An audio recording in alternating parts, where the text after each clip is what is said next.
Hello everybody.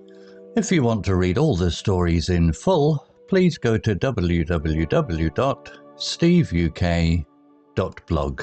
Thank you. Short story 510, The Missing Necklace. Intermediate. James Carter was a private detective in London. His office was small with a creaky wooden desk, a single window overlooking the busy street, and a coffee machine that never worked properly. He wasn't famous, but people trusted him. They came to him when the police couldn't solve their problems. James had a sharp mind and always noticed details others missed. One rainy afternoon, a woman called Clara knocked on his door. She was tall, with neat blonde hair and a worried look. "Mr. Carter, I need your help," she said, her voice shaking. "My grandmother's necklace is gone.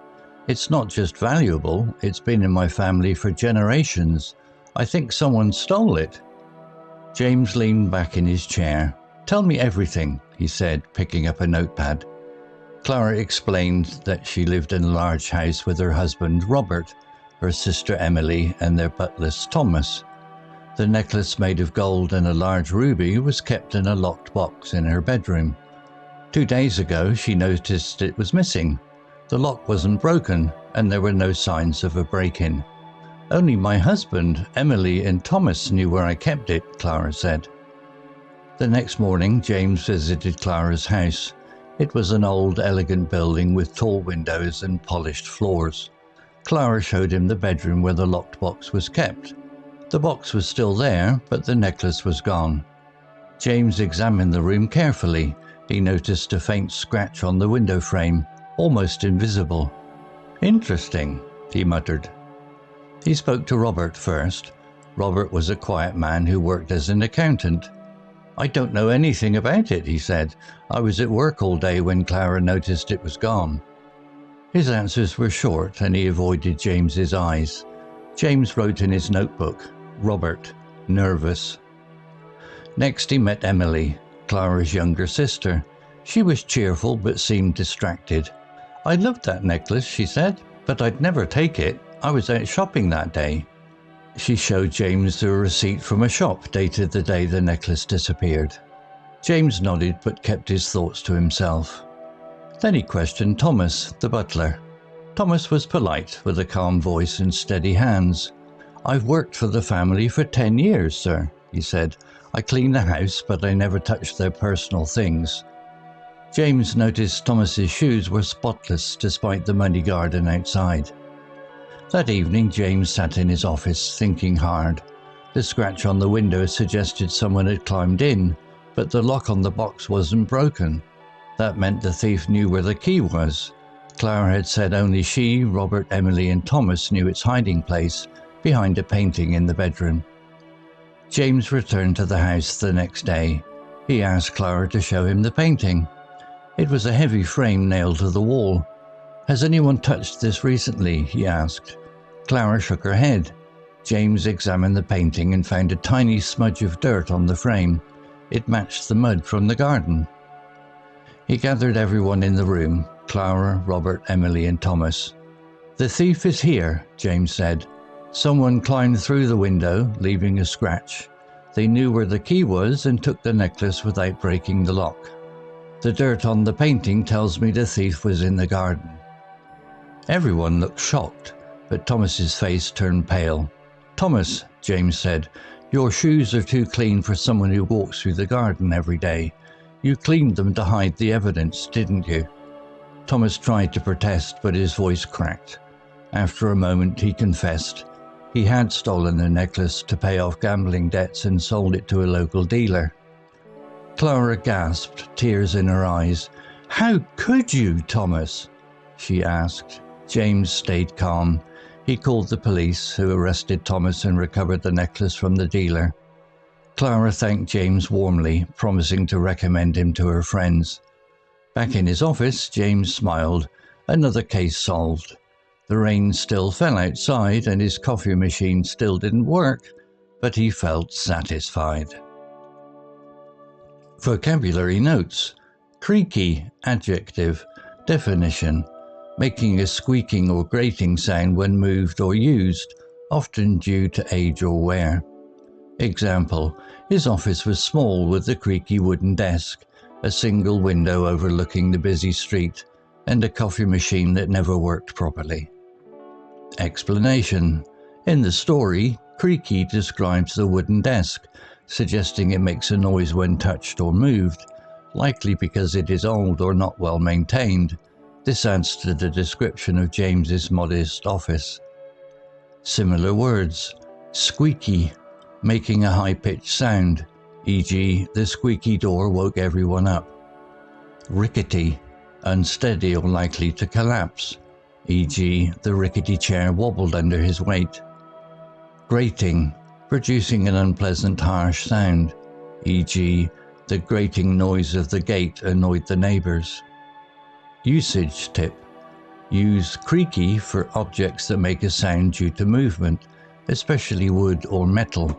It can also imply something old or worn out. Knack, noun. Definition. A natural skill or talent for doing something well. Example, James had a sharp mind and a knack for noticing details others missed. Explanation. Here, knack refers to James's natural ability to observe small details that others overlook, which is key to his success as a detective. Similar words. Talent, a natural ability, e.g., she has a talent for solving puzzles. Skill, an ability developed through practice, e.g., his skill in negotiation helped him win the deal. Gift, a special ability often natural, e.g., he has a gift for making people laugh. Usage tip. Knack is often used with for, e.g., a knack for something, and implies an effortless or intuitive ability. Trembling, adjective or verb, tremble. Definition. Shaking slightly, often due to fear, nervousness, or excitement. Example, Mr. Carter, I need your help, she said, her voice trembling. Explanation. Clara's trembling voice shows she is nervous or upset about the missing necklace, adding emotion to her character. Similar words. Shaking, moving back and forth due to emotion or physical cause, e.g., her hands were shaking with fear. Quivering, trembling slightly, often with emotion, e.g., his lips were quivering as he spoke. Shuddering, shaking suddenly, often due to cold or fear, e.g., she was shuddering in the cold wind. Usage tip. Trembling is often used for voices, hands, or bodies to show emotion. The verb tremble can also be used, e.g., she trembled with fear. Faint, adjective. Definition. Weak, not clear, or barely noticeable. Example, he noticed a faint scratch on the window frame, almost invisible. Explanation. The faint scratch means it was hard to see, emphasizing James's attention to small details that others might miss. Similar words. Slight, small in degree, e.g., there was a slight chance of rain. Dim, not bright or clear, e.g., the dim light made it hard to read.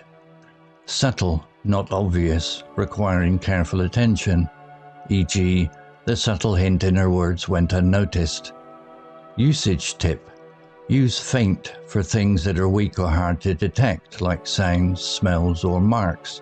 It can also describe feeling weak, e.g., she felt faint from hunger. Confessed, verb, past tense of confess. Definition. To admit something, especially something wrong or secret. Example, after a moment he confessed he had stolen the necklace to pay off gambling debts. Explanation. Thomas confessed to stealing the necklace, meaning he admitted his crime, which solves the mystery in the story. Similar words. Admitted, acknowledge something is true, e.g., she admitted her mistake. Revealed, made something known, e.g., he revealed his secret to the group. Owned up, informally admitted to something, e.g., he owned up to breaking the vase. Usage tip. Confessed is often used in the context of admitting guilt or secrets, especially in formal or serious situations, e.g. confessing to a crime. Story written by Grok 3 AI, image created by Grok 3 AI. To read all the stories in full, please go to www.steveuk.blog. Thank you. Hello, this is Steve. If you enjoyed the story, please would you take the time to leave a meaningful comment and click on the like icon. If you want to know when the next story has been uploaded, please click on the notify bell icon to be notified. If you haven't already, please subscribe to my channel and tell your English learning friends so they can benefit too. Thank you.